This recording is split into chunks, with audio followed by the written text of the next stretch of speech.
অভিনব কায়দার পোশাক পরে চমকে দেন উর্ফি জাভেদ। এবার উর্ফির ঠোঁট দেখে উদ্বিগ্ন তার অনুরাগীরা। ঠোঁট ফুলে ঢোল, মুখমণ্ডলের থেকে বড় আকার নিয়েছে তার অধর ওষ্ঠ। নিজেই ভাগ করে নিয়েছেন সেই ভয়ানক ছবি। অনুরাগীরা এই অবস্থায় উর্ফিকে দেখে শিউরে উঠছেন। এ কি অবস্থা করলেন নেত্রভাবী? কিছুদিন আগেই উর্ফি এক সাক্ষাৎকারে জানিয়েছিলেন তিনি ঠোঁটে ফিলার্স ব্যবহার করেছেন। বোটক্সের ব্যবহার নিয়েও কথা বলেছিলেন তিনি। বিষয়টি নিয়ে কোনো রাগঢাক না করেই কথা বলেছিলেন উর্ফি। অনুরাগীরা সততার জন্য কুর্নিশ জানিয়েছিলেন উর্ফিকে। কিন্তু এবার ঠোঁটের ফিলার্স সরিয়ে ফেলার সিদ্ধান্ত নিলেন নেত্রভাবী। নিজের ঠোঁটের আকার ফিরে পেতে চাইছেন উর্ফি, তাই চিকিৎসকের কাছে গিয়েছিলেন ফিলার্স সরিয়ে ফেলতে।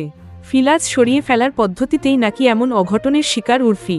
একটি ভিডিও সমাজ মাধ্যমে ভাগ করে নিয়েছেন তিনি। সেখানে দেখা যাচ্ছে ইনজেকশন ফোটানো হচ্ছে উর্ফির ঠোঁটে। রবিবার এই ভিডিও ইনস্টাগ্রামে ভাগ করে নিয়ে উর্ফি লিখেছেন, এটা ফিলার্স নয়, আমি ফিলার্সটা সরিয়ে ফেলার সিদ্ধান্ত নিয়েছি, কারণ সবটা নষ্ট হয়ে গিয়েছিল। পরে আবার ফিলার্স ব্যবহার করব, কিন্তু আর সূচ ফুটিয়ে নয়। ফিলার্স সরিয়ে ফেলার এই পদ্ধতি খুবই যন্ত্রণাদায়ক, তবে সবসময় চিকিৎসকের পরামর্শ নিয়ে তবেই এই পদ্ধতি অবলম্বন করা উচিত। শনিবার ফিলার্স সরিয়ে ফেলার আগেও উর্ফি একটি ছবি ভাগ করে নিয়ে লিখেছিলেন, ফিলার্স সরিয়ে ফেলছি, বিশ্বাস করতে পারছি না, মাত্র 18 বছর বয়স থেকে আমি ফিলার্স ব্যবহার করছি।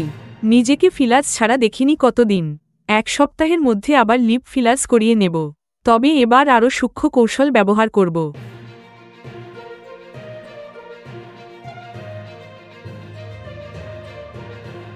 Thank you so much for watching our videos. Please do like, share and subscribe our channel.